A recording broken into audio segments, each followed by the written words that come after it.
हे भगवान, ये क्या हो गया? माँ जल्दी बाहर आओ। सोहम की पुकार सुनकर माँ घबराते हुए घर के बगीचे में आती है। क्या हुआ बेटा, तू इतना परेशान क्यों है? माँ ये देखो, हमारे सारे फूल मुरझा गए हैं।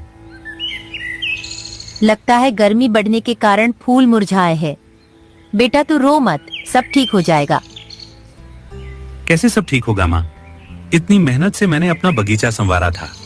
मैंने बहुत प्यार से एक एक फूल का ध्यान रखा था, फिर ऐसा कैसे हो गया? तू परेशान क्यों हो रहा है? इन फूलों में पानी डाल दे, थोड़ी देर बाद खुद खिल उठेंगे। हाँ, मैं अभी जाता हूँ पानी लाने। सोहम फौरन पानी लाने के लिए गांव के कुएं के पास चला जाता है।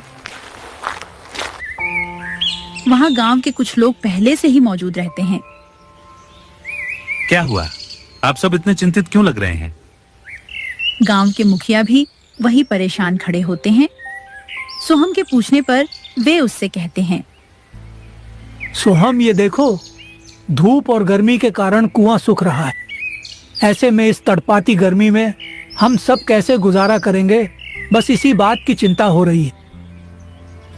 सोहम का पड़ोसी रमेश रोते हुए कहता है, अब मैं खेती कैसे करूंगा?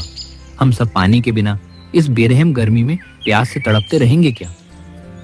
मुखिया जी, इस समस्या का हल जल्दी निकालना होगा, वरना गांव की खुशियां तबाह हो जाएगी।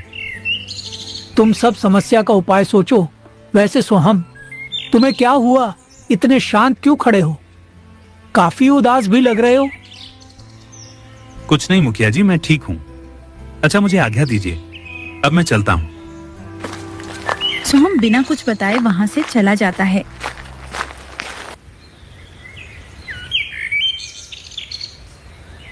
रात होती है। सोहम की माँ उसकी फिक्र में घर से बाहर निकलती है। ये सोहम कहाँ चला गया? मुझे तो उसकी बहुत फिक्र हो रही है। सुबह से अभी तक घर नहीं लौटा है। आज आने दो घर, अच्छे से खबर लूंगी। फिक्र करते करते माँ आगे बढ़ती है। तभी कुछ दूर चलकर उन्हें सोहम एक पेड़ के नीचे बैठे दिखता है। बेटा तू यहाँ क्यों बैठा है? बहुत रात हो गई है, चल घर चलते हैं। मैं कब से बावलों की तरह घर पर तेरा इंतजार कर रही हूँ। नहीं माँ, मुझे घर नहीं जाना। घर जाऊंगा तो बगीचे को देखकर मन और उदास होगा।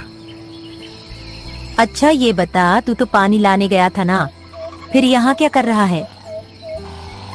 कहाँ से लाऊं पानी माँ? गांव में एक ही कुआं था, वो भी सूख रहा है। और तो और मैं आसपास के सारे गांव घूम आया, पर कहीं भी पानी नहीं मिला। हर जगह सूखा पड़ा है। हे मेरे खाटू श्याम, ये तू हमारी कैसी परीक्षा ले रहा है? हम गरीब लोग फूल बेचकर अपना गुजारा करते थे, पर इस बढ़ती गर्मी ने हमारी उम्मीद खत्म कर दी। माँ तू घर जा, बहुत रात हो रही है, मैं थोड़ी देर बाद आऊंगा। बेटा जब तक तू घर नहीं चलेगा तब तक मैं भी यहाँ से नहीं हिलूंगी, चाहे मुझे पूरी रात यही बैठना पड़े। माँ की जिद के आगे सोहम की एक न चली। वो अपनी माँ के साथ घर गया।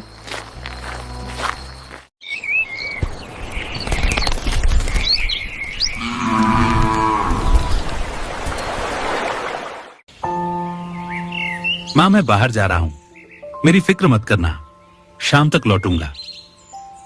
पर बेटा तू जा कहाँ रहा है? वो माँ, मैं सोच रहा हूँ जब तक हमारी समस्या खत्म नहीं हो जाती है कोई दूसरा काम कर लूं। आखिर घर के खर्चे निकालने तो पड़ेंगे ना। इतना बोलकर सोहम दूसरा काम ढूंढने की तलाश में निकल पड़ा। कुछ देर बाद उसे गांव का सबसे धनी व्यक्ति मिलता है। अरे सोहम, कहाँ जा रहे हो भाई? बस सेठ, निकला हूँ काम की तलाश में। भगवान की इच्छा रही तो कोई ना कोई काम मिल ही जाएगा। तुम्हें कहीं और काम करने की जरूरत क्यों पड़ गई? तुम तो अपने बगीचे के फूल बेचा करते थे ना। अब क्या बताऊं सेठ, इस गर्मी ने मुझसे मेरी उम्मीद छीन ली। मेरा हंसता खेलता बगीचा मुरझा गया है। अब जब तक पानी का कोई जुगाड़ नहीं होता तब तक कोई दूसरा काम ही करना पड़ेगा। अच्छा, अगर ऐसी बात है तो तुम्हारी तलाश अब पूरी हुई। मेरे पास तुम्हारे लायक एक काम है। अगर तुम्हें कोई परेशानी ना हो तो आज से ही काम पे आ सकते हो। नहीं नहीं सेठ, मुझे क्या परेशानी होगी, बल्कि मैं तो आपका आभारी हूँ। आपने मेरे कंधे का बोझ हल्का कर दिया मुझे काम देकर। तो चलो फिर मैं तुम्हें काम समझा देता हूँ। इसके बाद रतन सोहम को लेकर अपने गोदाम जाता है।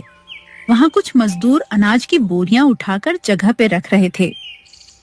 सोहम, मुझे ना थोड़े और मजदूरों की जरूरत है ताकि मेरा काम जल्दी जल्दी हो सके। आजकल मेरे कारोबार में बढ़ोतरी हो गई है।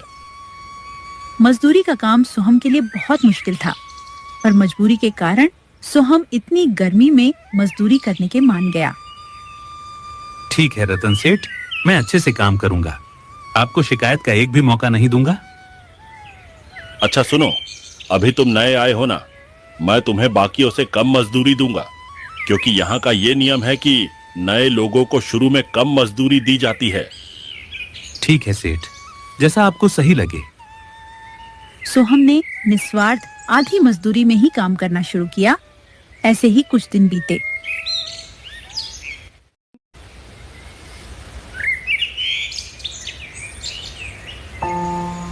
एक दिन सोहम मजदूरी करते करते बाहर के बगीचे को बहुत प्यार से देख रहा था। क्या हुआ भाई, बगीचे को बहुत ध्यान से देख रहे हो? कुछ नहीं भाई, बस बगीचे की खूबसूरती देख रहा हूँ। इतने में बगीचे का माली गुस्से में आकर बगीचे का फूल कुचलने लगता है, जिसे देखकर सोहम से रहा नहीं जाता और वो उसे रोकने चला जाता है। भाई रुको, इन सुंदर फूलों को क्यों कुचल रहे हो? माली गुस्से में उसे जवाब देता है, मैं जो भी करूं तुम्हें उससे क्या लेना देना है? तुम अपने काम से मतलब रखो। इस बगीचे का माली मैं हूं। पर तुम जो कर रहे हो वो सही नहीं है ना। फूलों को प्यार से खिलाया जाता है, उन्हें गुस्से में मसल के उनकी खूबसूरती नष्ट नहीं की जाती। तुम मुझे ज्यादा ज्ञान मत दो। तुम यहाँ के मजदूर हो, मालिक नहीं। एक तो ये रतन सेठ ने मुझे इतनी धूप में माली का काम दे रखा है, मुझे मन नहीं करता धूप में काम करने का। दोनों आपस में बहस कर रहे होते हैं। इतने में उनका शोर शराबा सुनकर बाकी के मजदूर रतन के पास उनकी शिकायत कर देते हैं। सोहम भाई जल्दी चलो, रतन सेठ ने तुम दोनों को अंदर बुलाया है। किसी ने तुम दोनों की शिकायत कर दी है। दोनों घबराते हुए गोदाम के अंदर जाते हैं। क्या बात है, दोनों इतना शोर क्यों मचा रहे थे? मेरी कोई गलती नहीं है मालिक, ये सोहम मुझे काम नहीं करने दे रहा था। रतन सेठ, ये माली आपके बगीचे के फूलों को कुचल रहा था। मैंने इसे रोका तो इसने लड़ाई शुरू कर दी। क्यों रे माली, सोहम सच कह रहा है क्या? नहीं मालिक, ये झूठ बोल रहा है। मैं आपके यहाँ इतने सालों से काम कर रहा हूं, आज तक आपने ऐसा कुछ सुना क्या मेरे बारे में? ये बस मुझे फंसाने की कोशिश कर रहा है। मैं भला ऐसा क्यों करूंगा? मेरी तुमसे आखिर क्या दुश्मनी है? ये मुझे फंसाना चाह रहे हैं ताकि आप मुझे काम से निकालकर इसे माली बना दें।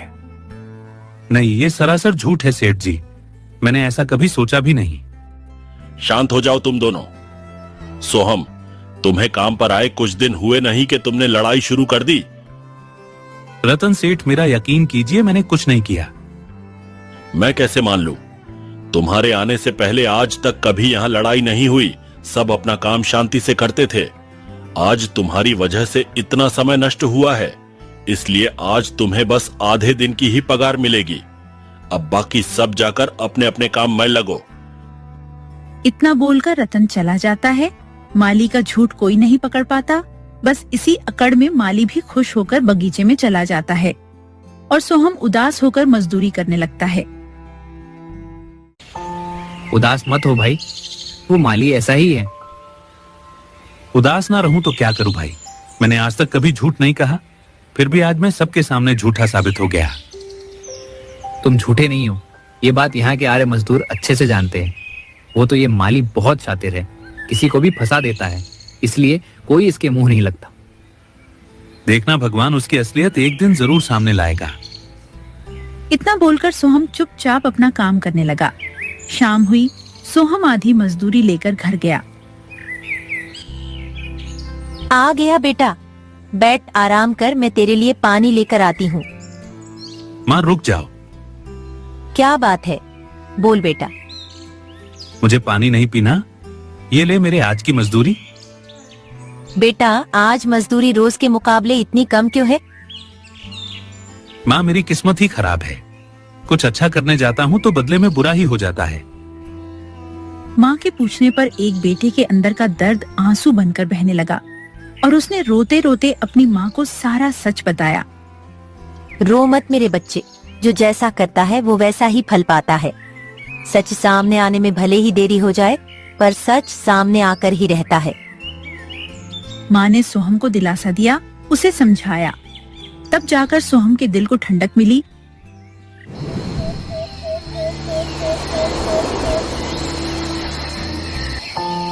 और रात में अपनी माँ के साथ भोजन करके वो अपने मुरझाए हुए बगीचे में गया। न जाने मेरा प्यारा सा बगीचा कब पहले की तरह खिल उठेगा। मेरे खूबसूरत फूल कब अपनी सुंदरता के रंग बिखेरेंगे। थोड़ी देर अपने मुरझाए बगीचे में बैठकर सोहम ने अफसोस जताया और सोने चला गया।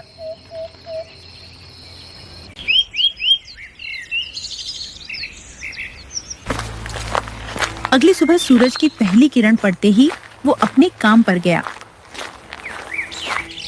आज बड़ा जल्दी आ गया, लगता है कल की डांट का असर है। मैं तुमसे उलझना नहीं चाहता हूँ, इसलिए मुझसे दूर रहो। मुझसे उलझ पाओ इतनी हिम्मत नहीं है तुम में। सोहम उस घमंडी माली को बिना कोई जवाब दिए गोदाम के अंदर चला जाता है। अंदर रतन अपनी बहन माया के साथ बैठा हुआ था। सोहम, अच्छा हुआ तुम आ गए। ये मेरी बहन माया है। आज ही अपनी पढ़ाई पूरी करके शहर से आई है। अब से ये मेरा कारोबार संभालेगी, इसलिए जो भी जरूरी बातें हो इसे बता देना और बाकी मजदूरों को भी कह देना। भैया, आप यहाँ की फिक्र मत कीजिए, मैं सब संभाल लूंगी। आप बेफिक्र रहिए। चलो फिर मैं चलता हूँ, मुझे कुछ जरूरी काम निपटाने हैं। रतन कारोबार की जिम्मेदारी माया के ऊपर छोड़कर अपने दूसरे कामों में चला जाता है। माया बहुत गुणवान और जिम्मेदार लड़की थी। उसने बिना एक क्षण की देरी किए अपना काम शुरू कर दिया। सोहम, यहाँ जितने भी लोग काम करते हैं, चाहे मजदूर हो या माली, मुझे उन सभी की जानकारी और पूरे साल का हिसाब किताब चाहिए। जी मालकिन, जैसा आप कहो। मैं घर जा रही हूँ, आधे घंटे में काम पूरा करके घर आ जाना। इतना बोलकर माया घर चली गई। आदेश मिलते ही सोहम अपने काम में लग गया। कुछ देर में सारे मजदूरों के आने का समय हुआ। अरे सोहम भाई, आज बड़ी जल्दी आ गए। आज सेठ किसी भी वजह से मुझसे नाराज ना हो, इसलिए मैंने कोई गलती की गुंजाइश ही नहीं छोड़ी। अच्छा किया तुमने। वो माली अब तुम्हारे पीछे पड़ा है कि तुम कोई गलती करो और वो फिर से तुम्हारी चुगली करे। अच्छा, अब मैं सेठ के घर जा रहना हूँ। माया मालकिन को पूरे साल का हिसाब किताब देखना है। अच्छा, तो रत्न सेठ की बहन ना शहर से आ गई। मैंने सुना है कि वो अपने सारे काम में बहुत पक्की है। हाँ, ये तो है। तभी तो शहर से आते ही उन्होंने काम शुरू कर दिया। हर लड़की को उनके जैसा ही सर्वगुण संपन्न होना चाहिए। मैं तो उनकी बहुत इज्जत करता हूँ। इतना बोलकर सोहम माया के पास हिसाब किताब लेकर चला जाता है। माया सारा हिसाब किताब देखती है और उसे पता चलता है कि पूरे साल किसी ने हिसाब में बहुत घपला किया है। ये क्या सोहम, हिसाब में इतनी गड़बड़ी कौन कर रहा है? हर साल जितना मुनाफा होना चाहिए उससे कम ही पैसे आते हैं खाते में। पता नहीं मालकिन, मैं तो कुछ दिन पहले ही काम में आया हूँ। अच्छा, इससे पहले तुम क्या करते थे? मालकिन, मैं फूल बेचा करता था। मेरा खुद का बगीचा था, पर गर्मी और पानी की कमी के कारण सारे फूल मुरझा गए। ओह अच्छा, वैसे हमारे बगीचे का काम कौन संभालता है? क्या तुम उसे जानते हो? हाँ मालकिन, कुछ हुआ है क्या? अब तुम काम पर जाओ, मैं शाम को भैया के साथ आऊंगी, फिर सब पता चलेगा। माया ने सोहम को बिना जवाब दिए भेज दिया। सोहम के मन में सवाल पैदा हो गए कि आखिर कौन है वो जमाखोर जो हिसाब में चोरी करता है। शाम हुई, सारे मजदूर काम कर रहे थे। तभी माया रतन के साथ वहां आती है। सोहम, सारे मजदूर और माली को लेकर यहाँ आओ। सभी लोग इकट्ठा हुए। सभी बहुत चिंतित थे कि अचानक सबको एक साथ क्यों बुलाया गया। इतने में माली उनसे सवाल पूछ बैठा। मालिक, क्या बात है? हम सबको क्यों बुलाया गया है? तुम ही बगीचे को संभालते हो ना? जी मालकिन, देखिए बगीचा कितना सुंदर और खिला खिला लग रहा है। ये सब मेरी मेहनत का नतीजा है। भैया, यही है असली गद्दार। इतने सालों से ये मासूम बनने का ढोंग करके आपको धोखा देते आ रहा है। ये आप क्या कह रहे हैं? मैं तो मालिक का वफादार हूँ। नाटक बंद कर अब तू। मैंने भी हिसाब देखा है। फूल बेचकर जो भी मुनाफा होता है, तू उसकी आधी रकम ही खाते में जमा करता था। हम तो पहले से ही जानते थे कि ये भरोसे के लायक नहीं है। मालिक, आपकी बहन झूठ बोल रही हैं। मैंने कोई घपला नहीं किया। चुप कर। तेरी हिम्मत कैसे हुई मेरे बहन के बारे में ऐसे बोलने की? अब तू यहाँ काम नहीं कर सकता है। मैं ऐसे धोखेबाज लोगों को काम पर नहीं रखता। माली का सच सामने आते ही उसे काम से निकाल दिया जाता है। उसके जाते ही लोगों के बीच हलचल होने लगती है। अब बगीचे को कौन संभालेगा? ये सुनकर माया रतन से कहने लगती है। भैया, सोहम को बगीचे की देखभाल में लगा लीजिए। मैंने इसकी जानकारी निकाली तो पता चला कि ये बहुत मेहनती और ईमानदार है। ठीक है, तो आज से सोहम बगीचे का सारा काम करेगा। शुक्रिया सेठ जी, मैं पूरी लगन से अपना काम करूंगा। अब तो आपको यकीन हो गया ना कि मैंने उस दिन झूठ नहीं कहा था। ठीक है, अब जा अपना काम कर। सच तो सामने आया, पर रत्न धनी होने के कारण बहुत घमंडी हो गया था। ऐसे ही कुछ दिन बीतते चले गए।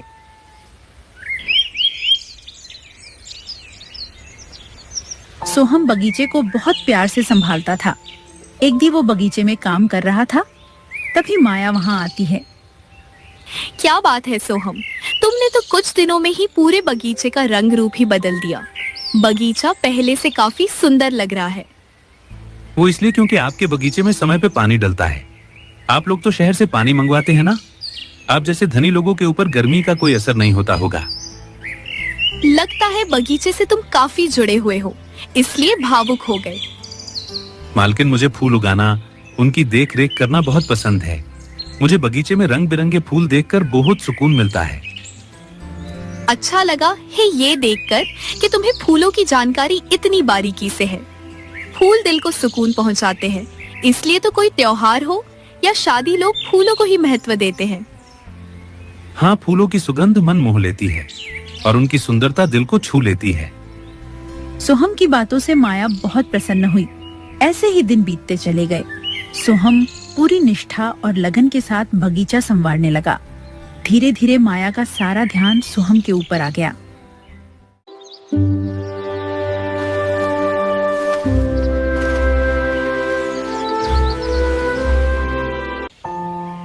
एक दिन वो सोहम को मिलने उसके घर गई। अरे मालकिन, आप बैठिए ना। सोहम, तुम्हारी माँ कहाँ है? कहीं दिख नहीं रही। माँ तो मंदिर गई है। कहिए कैसे आना हुआ इस गरीब की कुटिया में? मुझे तुमसे कुछ कहना है। जी मालकिन, कहिए क्या कहना है। मुझसे कोई भूल हुई है क्या? नहीं नहीं, दरअसल मैं तुम्हें बहुत पसंद करने लगी हूँ।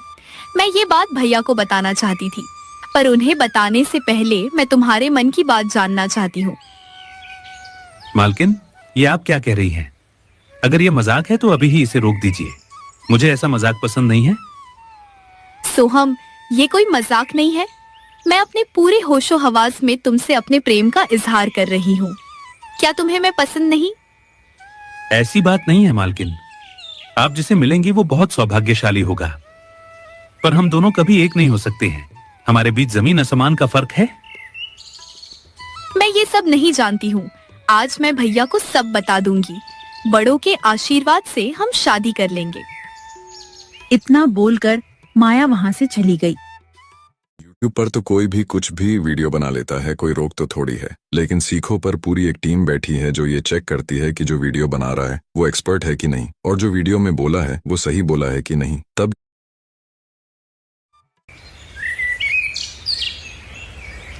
माया के दिल की बात सुनकर तो सोहम के होश ही उड़ गए थे। घबराहट के मारे वो 2 दिन तक काम में नहीं गया। तब रतन ने उसे अपने घर बुलाया। सोहम काम पे क्यों नहीं आ रहा है? क्या बात है? सेठ जी, मैं अब काम नहीं कर सकता हूँ। मुझे कहीं और काम मिल गया है। मुझसे झूठ मत बोल। माया ने मुझे सब बता दिया है। सेठ जी, मालकिन पे गुस्सा मत कीजिएगा। इसमें उनकी कोई गलती नहीं है, सारी भूल मेरी है। मैं गांव छोड़कर चला जाऊंगा। मेरे लिए उसकी खुशी जरूरी है। मैं तुझे कुछ दिनों की मोहलत देता हूँ।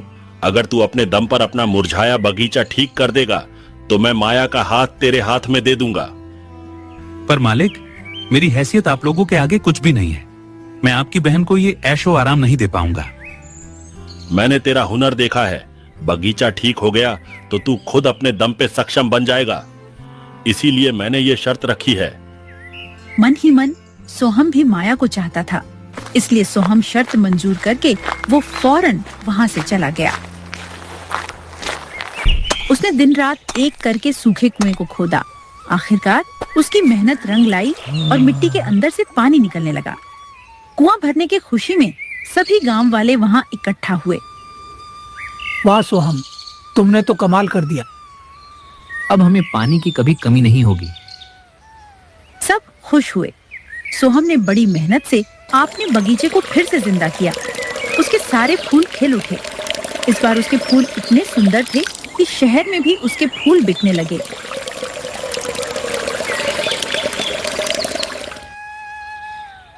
आज तेरी मेहनत के आगे मेरा सारा घमंड चूर हुआ। आज मैं अपनी बहन का हाथ तेरे हाथ में देता हूं। अब तुम दोनों मिलकर बगीचे का कारोबार संभालना। दोनों एक साथ हुए। मेहनत और सच्चे प्रेम की जीत हुई। सोहम ने धीरे धीरे अपना कारोबार फैला लिया।